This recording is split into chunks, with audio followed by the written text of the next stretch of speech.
When will you learn how to handle my thought, how to handle my emotion? We will give you tools, how to figure this machine out. Whatever the issue, we'll do our best. But this should not be the issue.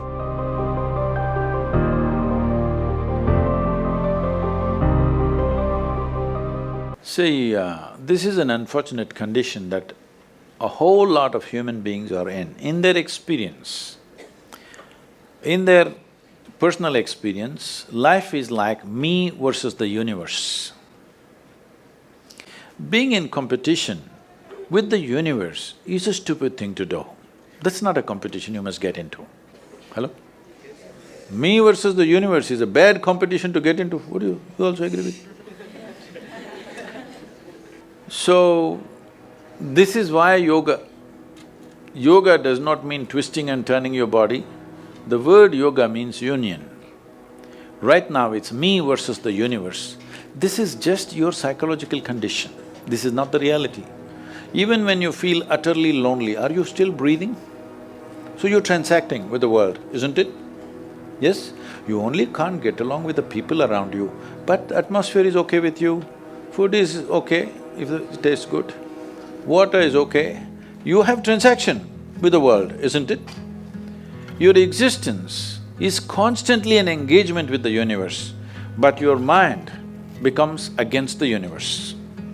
If you create a psychological condition that you're against or you're in competition with the universe or the cosmos, obviously you will feel crushed for small things. Little things will crush you. When I say little things, maybe you failed your examination, maybe you got thrown out of this university, maybe you got fired from a job, maybe somebody ditched you, maybe something else like this happened. These are all small things between life and death. Because you came here with nothing, isn't it? When you die, there is no container service for you. You die with nothing. In spite of that, most people have turned their homes into warehouses. Most people are carrying such a huge baggage on their head, as if they're carrying the whole universe on their head. This is their own psychological condition. Your thought and emotion is what you're talking about, right? When are you going to figure out how to handle your thought and emotion? Not hers, not hers, not his, yours. When are you going to learn how to handle my thought and my emotion? At the end of your life? The only problem really with life is just this. Most human beings have taken themselves too seriously. They don't understand. You've seen on the computer screen these pop-ups? Yes. You are a pop-up on this planet. You pop up for 2 seconds and pop out. No, you must see, countless number of people like you and me have walked this planet. They were also big people. Where are they? All topsoil? Topsoil or no? Unless somebody, your friends decide to bury you real deep, fearing that you may rise from the dead. You know, there have been such instances. Or maybe you're planning to go to heaven. Hello?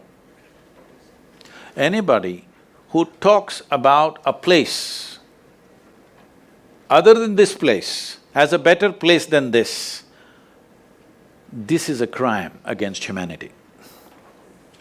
My fundamental work is to destroy all heavens so that people will learn to live well here. All these idiots who made a hell out of themselves, they want to go to heaven.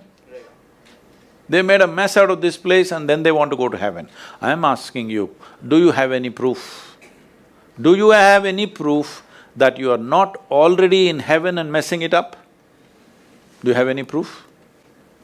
You're already in heaven, making a mess out of it.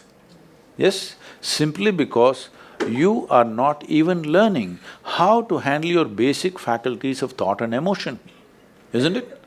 Your only justification is, everybody is like this only, that's how it is in a madhouse. That is how it is in a madhouse, only a doctor looks crazy. So when are you going to handle it? Slowly, at the age of 60? I'm asking. When will you learn how to handle my thought, how to handle my emotion, how to handle my body, how to handle my chemistry? When are you going to figure this? At the end of your life? Because this culture has grown, when to do spirituality means when you're 70, when you're no good for anything else. No, at the earliest possible time, whatever is most profound about you, not about heavens, about this life, everything that you need to know, you must know soonest, isn't it? Only then you live a sensible life. Okay, if I tell you a joke, you won't get offended. Because this is the most serious crowd I've ever seen in the last few years.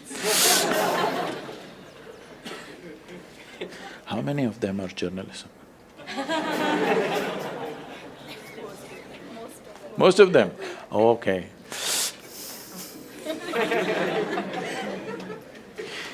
This happened.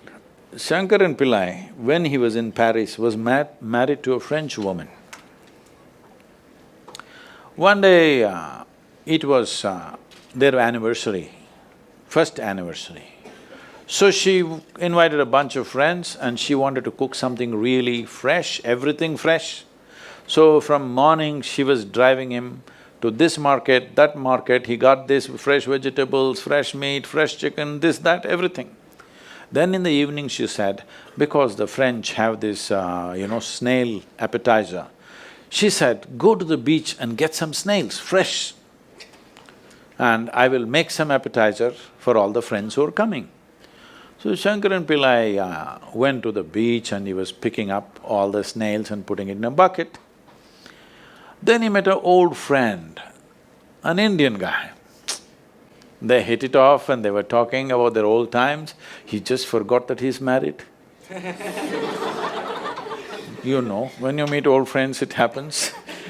And both of them went to a bar and they had a few drinks and he just forgot. Then he realized, then the snails were just climbing out and one snail fell out of the bucket. He realized, oh my God, I'm supposed to take these snails, my wife, French wife. She's waiting. So he said, I need to go, and he went. By then it was already very late. He went, he knew it's not going to be pleasant.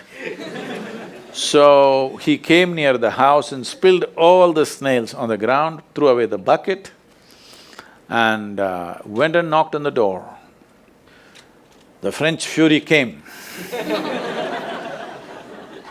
He turned back and said, come on you guys, we're almost there, come on, let's go.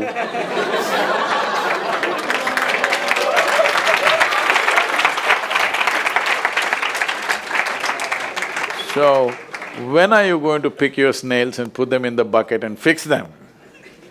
Huh? Your problems, you must fix them, isn't it? These are not problems. I want you to understand, you are not suffering your life. You're only suffering two fantastic faculties that only… It's a privilege of being human that we have these two fantastic faculties. One is, we have a vivid sense of memory.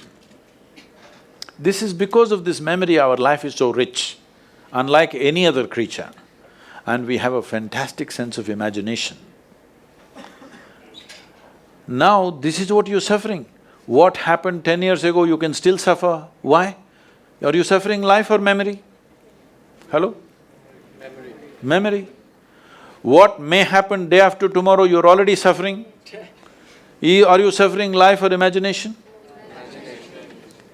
Two most fantastic faculties you have, you're suffering. So what are you asking for? You want to become once again an earthworm. An earthworm is a very eco-friendly creature, I have nothing against it.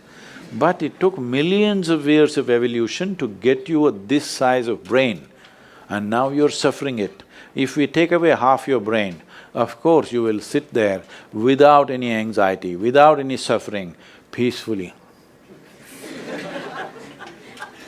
What we need is, we need to remove your brain, because you're suffering your own intelligence. Yes or no? Yes. Because we gave you a very complex machine, you have not bothered to read even the user's manual. you want to just blunder around. No, young people, it's time you figure out a few things about you. If you don't know how, we will give you tools, how to figure this machine out, because in your life, many issues will come. More issues come up in your life means you're living a more active life. Nothing came up means you're not living. Yes, lots of issues every day. I have the maximum number of trouble going on in my life on a daily basis because so much of activity around the world, global level of activity only with volunteers, okay? Volunteers means nobody is qualified for the job and you can't fire them for inefficiency and they love you, what to do?